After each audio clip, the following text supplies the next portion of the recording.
सहनाववतु सहनौ भुनक्तु सह वीर्यं करवावहै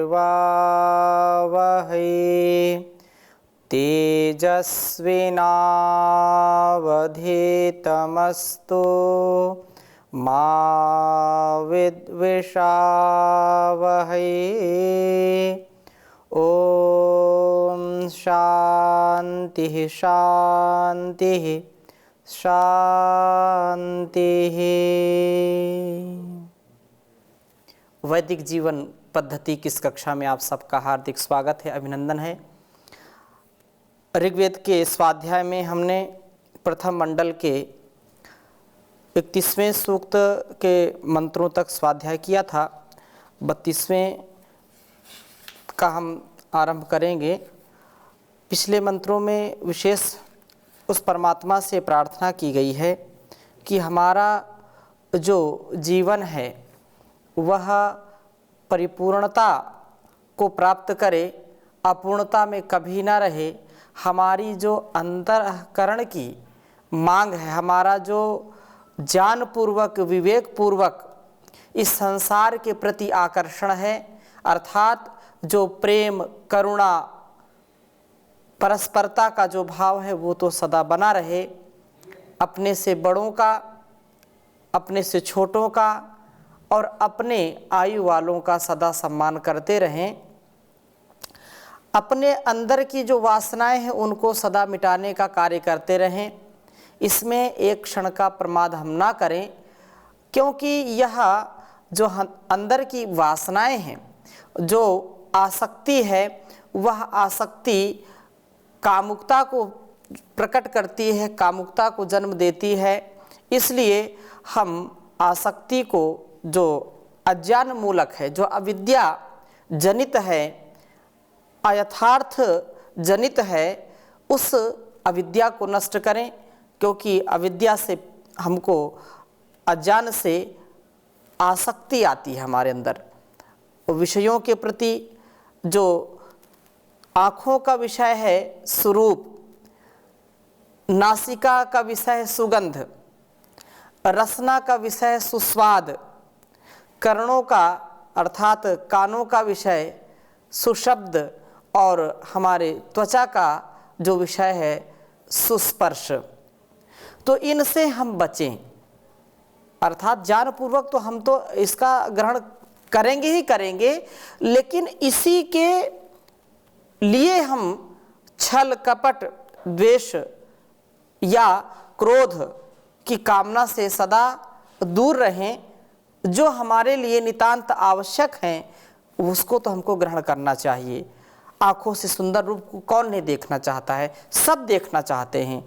नासिका से दुर्गंध कौन लेना चाहता है, कोई नहीं लेना चाहेगा, उसको तो सुगंध ही चाहिए।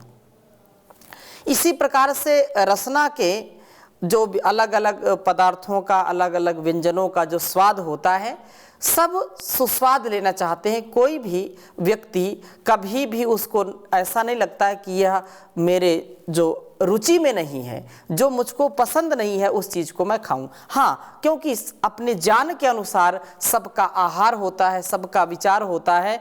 तो जैसा जिसका आहार है, लेकिन वह शास्त्रोक्त हो, धर्मोक्त हो, और हमारे ज्ञान परंपरा में, ऋषि परंपरा में जिसको सम्मति मिली है, अर्थात जिसको कहा गया है कि ऐसे आहारों का ग्रहण करना चाहिए, तो उसमें भी हम स्वाद, कैसा सुस्वाद, ये कोई खट्टा पसंद करता है, कोई मीठा पसंद करता है, कोई चरपरा पसंद करता है, कोई कैसा, अलग अलग सबका जो है भाव होता है, सबकी पसंद होती है।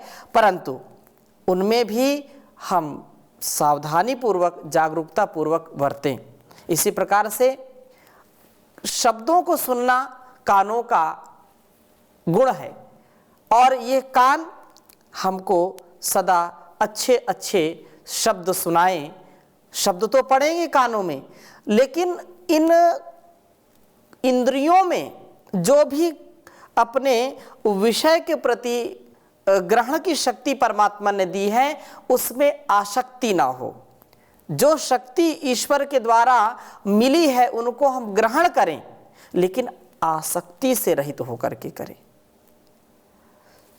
कानों में आवाज पड़ेगी, कभी आपको कष्टकारी आवाज शब्द आपको सुनाई पड़ेंगे, कभी आपके लिए हितकारी, कभी कड़वे वचन भी सुनने पड़ेंगे, लेकिन उससे विचलित नहीं होना। और जो केवल मेरी स्तुति करने वाले हो, केवल मेरा गुणगान करने वाले हो, ऐसे ही शब्द यदि मैं सुनूंगा तो अहंकार भी आएगा।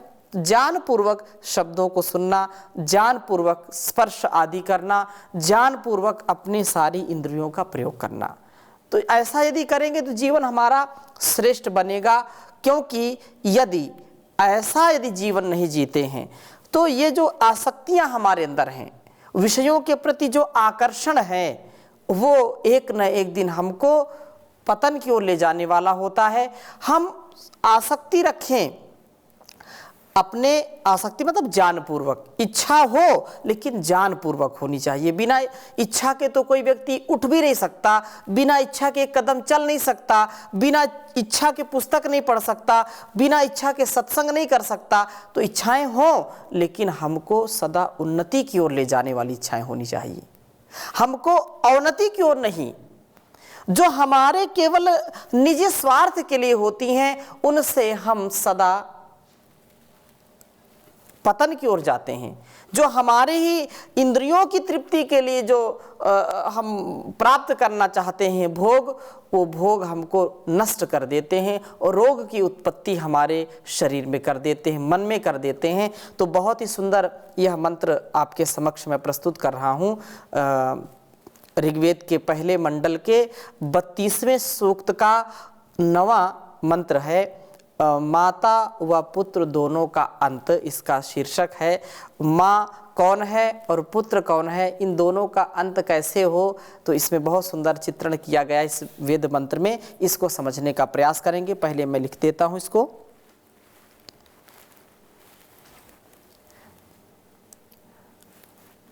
ओम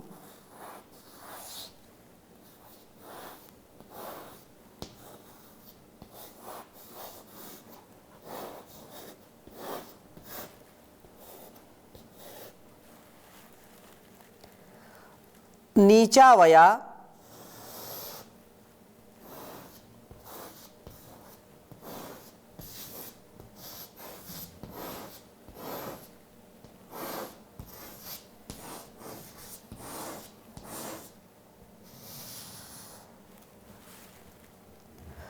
अभवत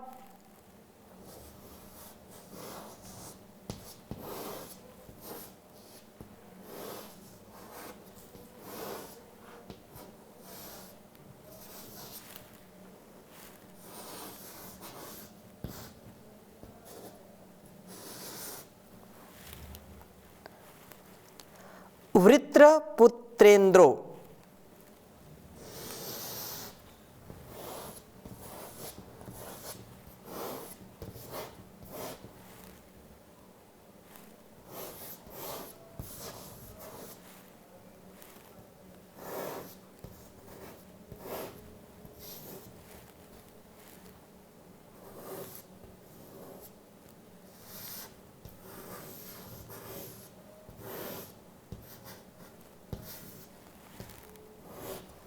अस्या अव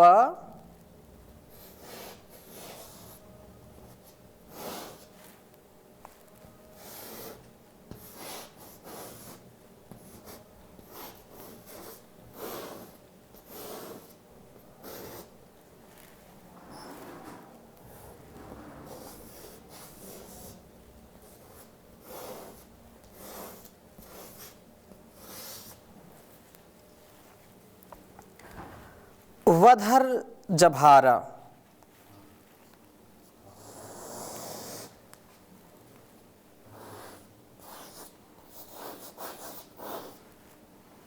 वधर जभार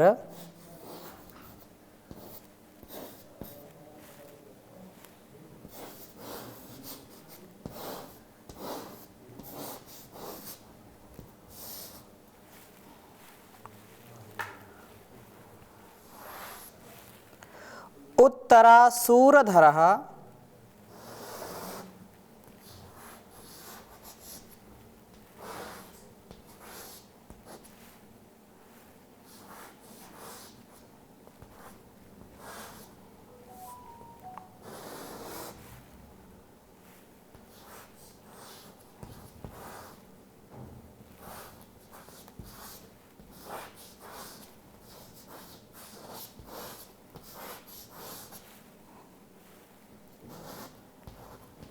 उत्तरासूरधरः पुत्र आसीत् दानुः।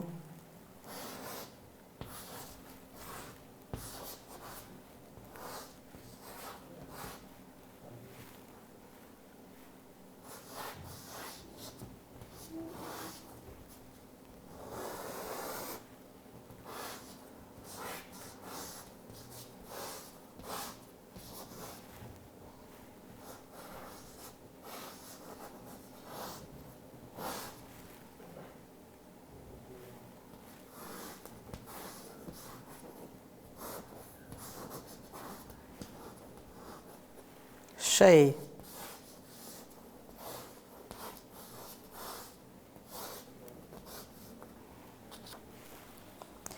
सह वत्सा न धेनुः।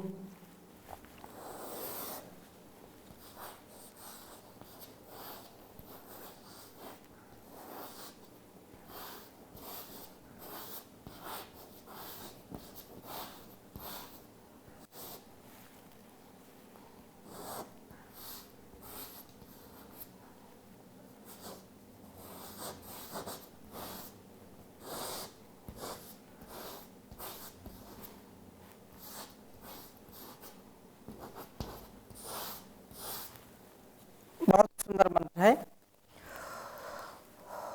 ओम नीचावया अभवद वृत्रपुत्रेन्द्रो अस्या अववधर्जभारा उत्तरासूरधरः पुत्र आसीत् दानुः शये सह वत्सा न धेनुः।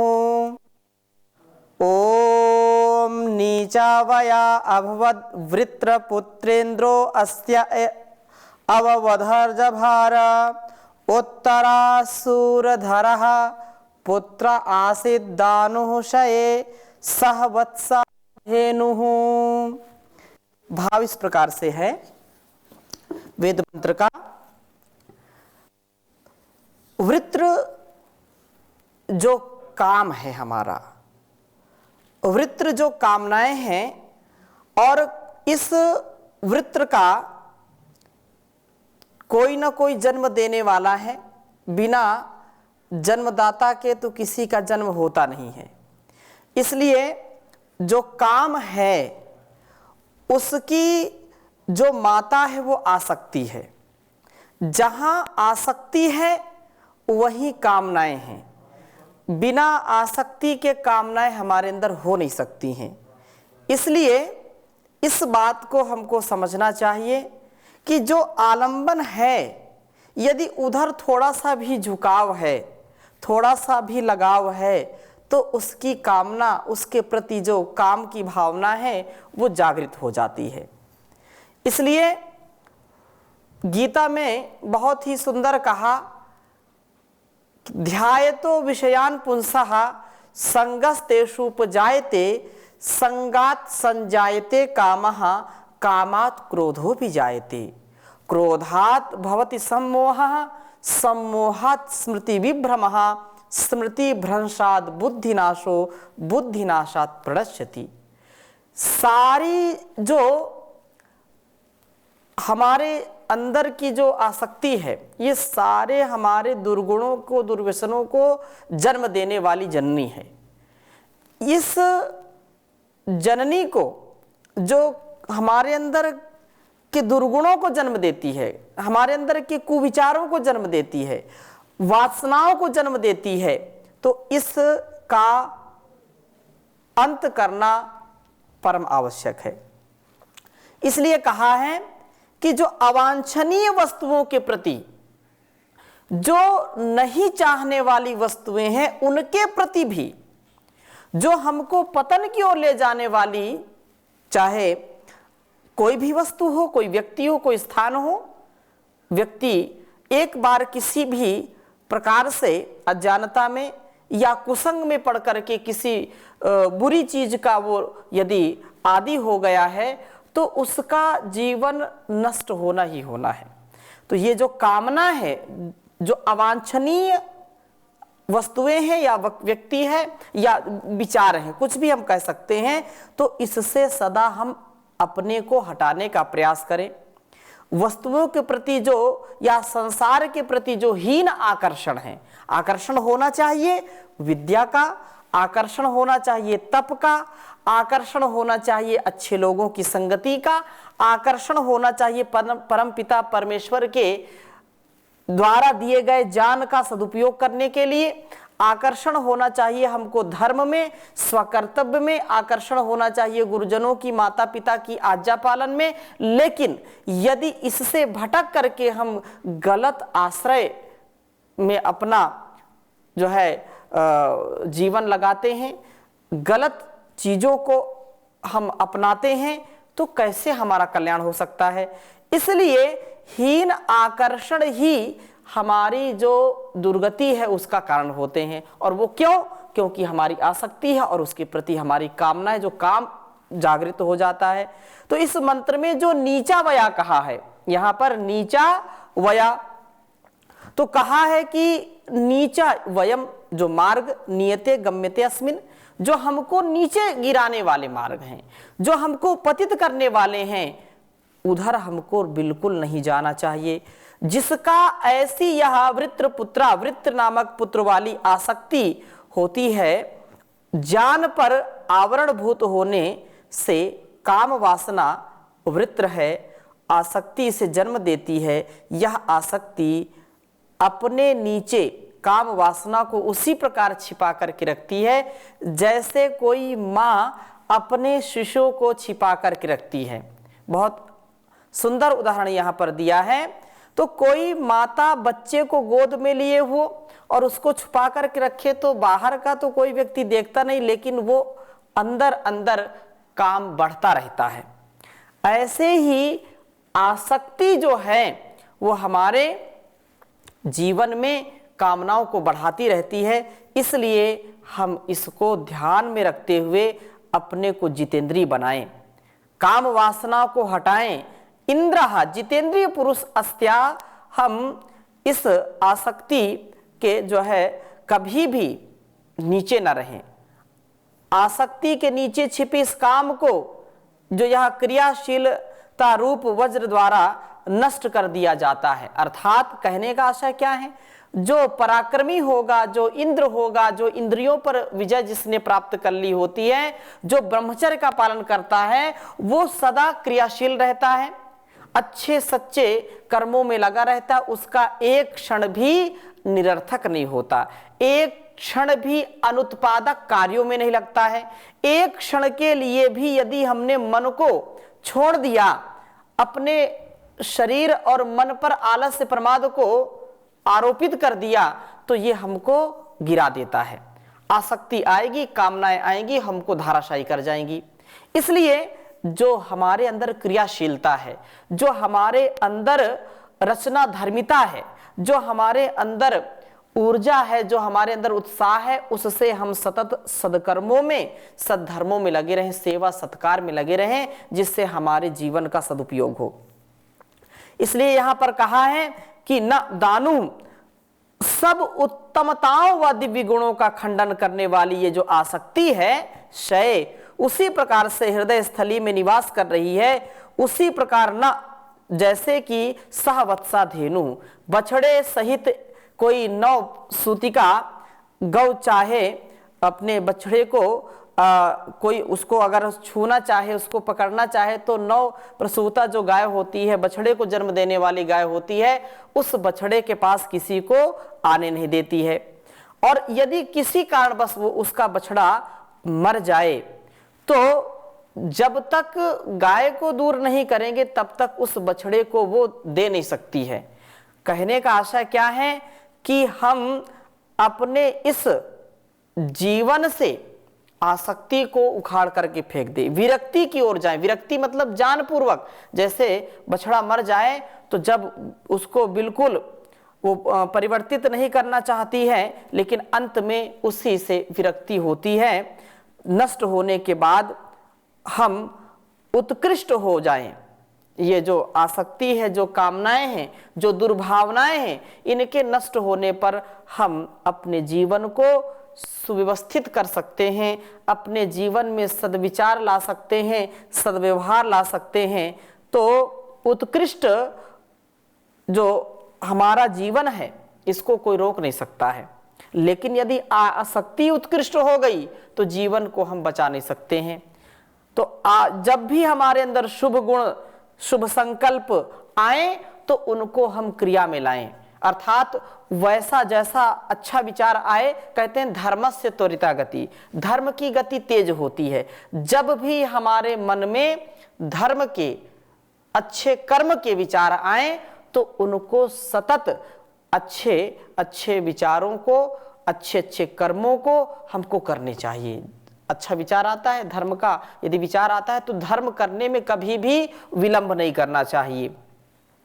और इस प्रकार से जब आसक्ति नष्ट हो जाती है तो हमारे अंदर भक्ति का उदय होता है, हमारे अंदर श्रद्धा का उदय होता है। आसक्ति ही हमारी भक्ति बन जाती है। जब हम आसक्ति को ज्ञान का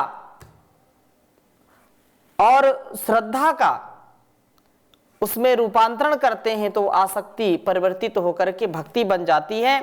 तो काम गया, आसक्ति भी गई, काम नष्ट होकर के प्रेम हो गया और आसक्ति नष्ट होकर के भक्ति बन गई। तो आसक्ति को हम बिल्कुल हटाने के लिए सतत प्रयासरत रहें। तो प्रेम बछड़ा है तो भक्ति धेनु है। अब हमारे हृदय में जो सहवत्सा धेनु है या प्रेममयी भक्ति का निवास होना चाहिए। हम काम को नष्ट करके आसक्ति को भक्ति के रूप में परिवर्तित करने में कभी प्रमाद ना करें, सतत आगे बढ़ते रहें। और भक्त वह है जो सभी से प्रेम करता है, सर्वभूत हिते रतः।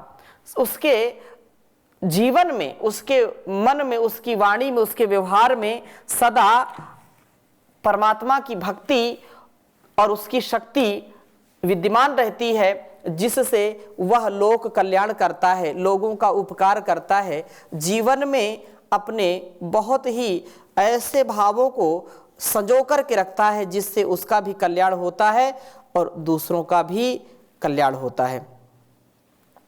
तो यहाँ पर बहुत ही सुंदर भजन कहा है, कुछ भी न करुणा निधान चाहिए, कुछ भी न करुणा निधान चाहिए, एक तेरी दया दयावान चाहिए, एक तेरी दया दयावान चाहिए। धन की न धुन कभी मन में समाए, जिसके नशे में तेरा नाम भूल जाए। धन की न धुन कभी मन में समाए, जिसके नशे में तेरा नाम भूल जाए। ऐसा न कोई सामान चाहिए, ऐसा न कोई सामान चाहिए, एक तेरी दया दयावान चाहिए, एक तेरी दया दयावान चाहिए। दुनिया सताए तो सताने दीजिए, दिल भी दुखाए तो दुखाने दीजिए। दुनिया सताए तो सताने दीजिए, दिल भी दुखाए तो दुखाने दीजिए। मेहरबान तू ही मेहरबानी चाहिए, मेहरबान तू ही मेहरबानी चाहिए, एक तेरी दया दयावान चाहिए। कुछ भी ना करुणा निधान चाहिए, कुछ भी ना करुणा निधान चाहिए, एक तेरी दया दयावान चाहिए। खाक भी रामाएंगे रामाना जो पड़े, झोपड़ी में जिंदगी बिताना जो पड़े। खाक भी रमाएंगे रमाना जो पड़े, झोपड़ी में जिंदगी बिताना जो पड़े। बंगले न कोठी मकान चाहिए, बंगले न कोठी मकान चाहिए, एक तेरी दया दयावान चाहिए, एक तेरी दया दयावान चाहिए। क्या करूं उसे जो तेरा नाम न जपे, मन में मगन सुबह शाम न जपे। क्या करूं उसे जो तेरा नाम न जपे, मन में मगन सुबह शाम न जपे। ऐसी ना बेमोल जुबान चाहिए, ऐसी ना बेमोल जुबान चाहिए, एक तेरी दया दयावान चाहिए, एक तेरी दया दयावान चाहिए। कुछ भी न करुणा निधान चाहिए, कुछ भी न करुणा निधान चाहिए, एक तेरी दया दयावान चाहिए, एक तेरी दया दयावान चाहिए। तो ऐसी भक्ति के साथ उस परमात्मा का हम सदा गुणगान करते रहें, जिससे हमारा जीवन श्रेष्ठ बने, आसक्ति रहित बने। तो इन्हीं शुभ संकल्पों के साथ, शुभ विचारों के साथ, शुभ कामनाओं के साथ आज की कक्षा को यहीं पर विराम देते हैं। शेष चर्चा अगली कक्षा में नए मंत्र के साथ करेंगे। ओम शांति शांति शांति।